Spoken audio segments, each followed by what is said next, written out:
Ladies and gentlemen, we have one of the worst apologies to talk about today. Now, I was waiting for BlizzCon. I was waiting for BlizzCon just for this moment. Whew, I feel like when we're going into BlizzCon every year, there's always going to be one of those like weird moments, whether it be a Diablo Immortal or just this clusterfuck. You know, Activision has absolutely thrown these people under the bus. I don't see Bobby Kotick or any of these like Activision executives or CEOs really getting into this. In fact, if anything, Blizzard Entertainment head literally came out and gave an entire like apology video, apology-like speech detailing what I guess had happened. Now, this is the worst apology you're ever going to witness, okay? Like, this is, we're going to play a game, all right? We're going to play a game through the whole thing. Where at one point does he actually really mention what he's apologizing for? What happens? Well, let's take a relax, let's take a chill pill, let's sit back, relax, and see if a wrong can be turned into a right, all right? Let's go in and see this apology. Bam! Opening ceremony, I want to say a few words.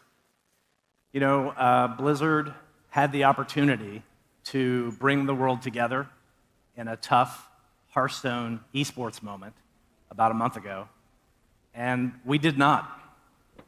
We moved too quickly in our decision making, and then, to make matters worse, we were too slow to talk with all of you.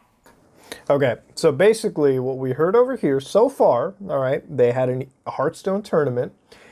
They had moved too quickly and too hasty in their decision making. So far, we all understand the issue. We all understand that they were censoring individuals who were fighting in the name of freedom, right, for the Chinese government. This is what we all know. This is what happened everywhere in the news. Everyone talked about it. That was mentioned. He didn't talk about any of that. He's like, whoa, we were just too quick in our decision making. What? Well, let's find out. When I think about what I'm most unhappy about, there's really two things. The first one is we didn't live up to the high standards that we really set for ourselves. And the second is we failed in our purpose.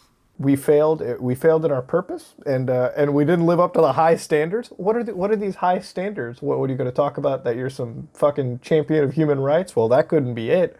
You definitely worked against it. What you failed in your promise? You failed in that? That is the most generic shit I've ever heard so far. But hey, we're 44 seconds into a 3-minute video.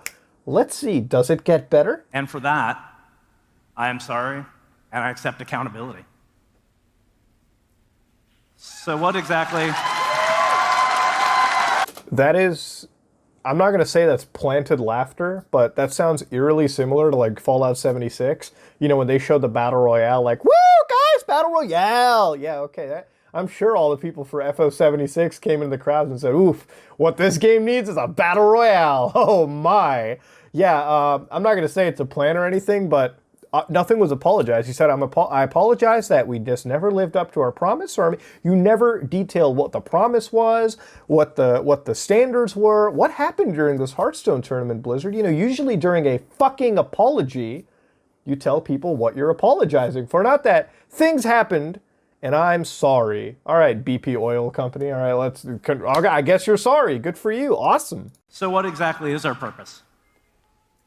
BlizzCon is demonstrating it even as we speak. We aspire to bring the world together in epic entertainment. Oh, bring the world together, but suppress it all at the same time? That's the goal? Oh, that's happening at BlizzCon? I guess it kind of is, man. I mean, I'm seeing a lot of Winnie the Pooh cosplay costumes happening around. I mean, what I expected was going to happen at BlizzCon is happening. I mean, there's protesting, there's all of that. I mean, I guess the world's really coming together collaboratively, Blizzard. Holy shit, you're really doing it. You're really succeeding in that department. Awesome. Good for you. And I truly believe in the positive power of video games.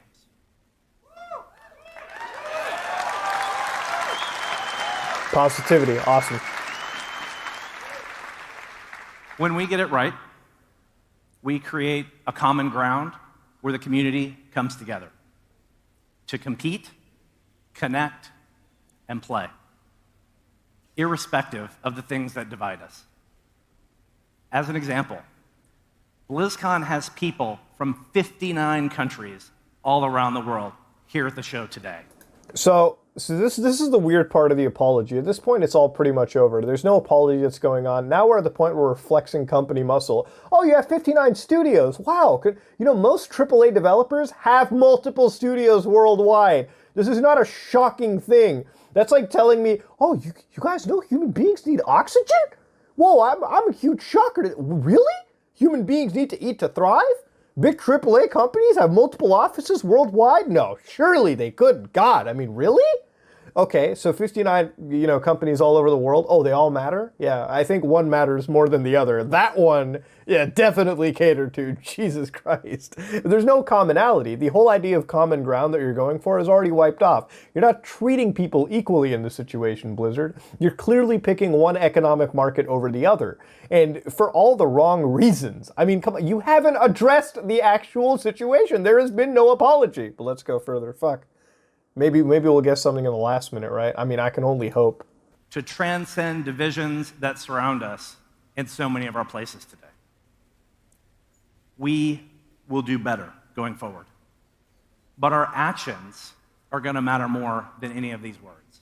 So, congratulations, you got 59 companies. That's a very good representation of the goal that Blizzard wants to set. Awesome.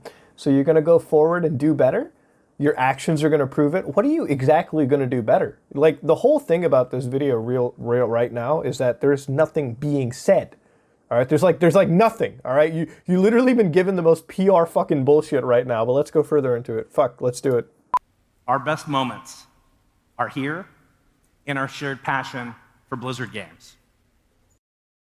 Ladies and gentlemen, that's the face of someone that does not want to make this apology. Now, I'm not here to say that this apology is insincere. I think if you have a pulse and you have any brain cell in your body, you'll probably know, yeah, it was the most insincere PR bullshit. This makes Todd Howard's apology look so genuinely real that no one could mistake that for falsehood.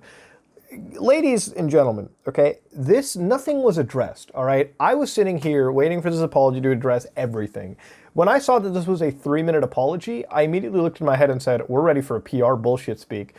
This was not going to be, if this was a real apology, this should have covered everything. Look, this should have been like a 10-minute detailing of everything that had happened. But the reason they didn't is because if they talk about something like this, they may fear backlash with the Chinese government and their investments over there.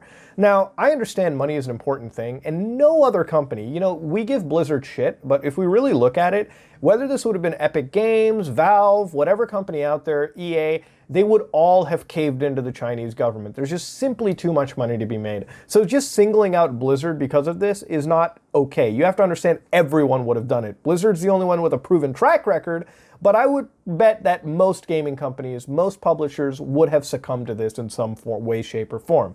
There's just too much money to be made, and given the fact with how the industry is when it comes to monetizing video games, you bet that they would try to eke out just a little extra if they could. Now, the thing about this is Blizzard has not unbanned the people that they have banned. Blizzard has not done any of it. They have still kept these punishments running. And this apology should have just been, hey, let's go back to the beginning, let's free everyone, and let's stand by the values that we as Blizzard really want to push. What I learned from this is Blizzard has no interest in apologizing. They just gave some bullshit PR statement. You had this much time to give some form of an apology to people, and you fucked it up. Ladies and gentlemen, do I think that Blizzard is going to be done? No, I think Blizzard's going to be just fine. I think when Diablo 4 comes out, people are going to forget and buy the game. For me going forward, I don't have any interest in most Blizzard titles that are coming, save for Diablo 4. And will I get Diablo 4? I mean, at this point, I'm just kind of out of it. Like, it can be a great game or whatever, but just, dealing, when I come across like resurgences like this, apologies like this, it just makes me not want to get the title, okay? Like, I've canceled my WoW Classic subscription even before the whole, like, Hong Kong stuff because, hey, in all honesty, I don't have the time to grind WoW Classic. I was going to get StarCraft and Warcraft 3 remastered. I would even get Diablo 2 remastered, but at this point, no. If I really want to play those games, I'll just dig out my old GOG copies and play them offline. Diablo 3, I haven't even signed on to it. It's a game I put an unhealthy amount of hours into. You know, it's a game that I bought on PC, Xbox One, and Nintendo Switch. I played actively on all three systems, and I gotta say, man, because of this, I haven't even had the will to fire up Diablo 3, which is a goddamn shame because I really enjoy that game. Had this stuff not have happened, I think the world would have been fine, they would have been successful, they would have been loved. Blizzard is a company that has made enough IPs to be unanimously loved. It's a company that's made genuinely good games. They're just stuck in this really shitty rut. And that's kind of where I'm at. I expected this apology to mean something. I really wanted this to be an apology where I could say, you know what, you righted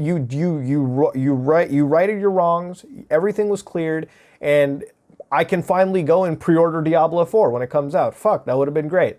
But at this point, it's like, you know what? Obviously, Blizzard is giving non-apologies. They're not caring, and it's kind of like Bethesda to me, right? Like just a hair below Bethesda, where it's like, you know, at this point, you're on really thin ice with me.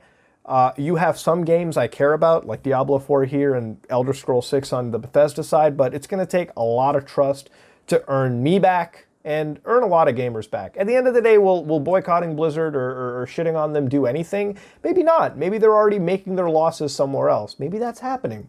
But I will say something, and I want what I say to get dated. When you're working with a government that can make up laws at any moment and kind of screw you out of business, Blizzard, just remember, you may be making millions of dollars overseas at one point, and congratulations, I hope that you do success. But remember one thing, the moment you piss off someone over there, just a tiny little bit, your entire empire in that region of the world can go crumbling down.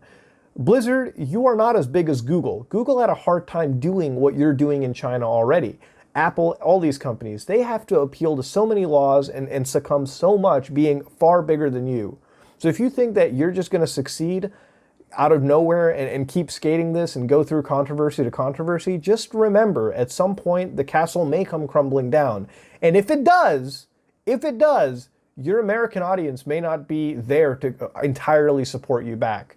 Ladies and gentlemen, this started off as a human rights thing. I think that at the end of the day, looking at this dude's face, he definitely believes in the concept of human rights, but unfortunately, you know, corporate business has definitely overtaken what really should have mattered. But hey, let me know what you rate this apology. I'm not going to give it a 0 out of 10. It just seemed like complete insincere garbage to me, and I kind of wanted to laugh at it, and I did internally. But yeah, let me know if you saw what he apologized for. I mean, if you saw it, you might have seen it. Maybe I don't watch enough fucking Rick and Morty to get it. So I don't know. But ladies and gentlemen, that was the best non-apology I've ever witnessed. If you like what you saw, please like, comment, and subscribe. Dislike it if you dislike it. I am out.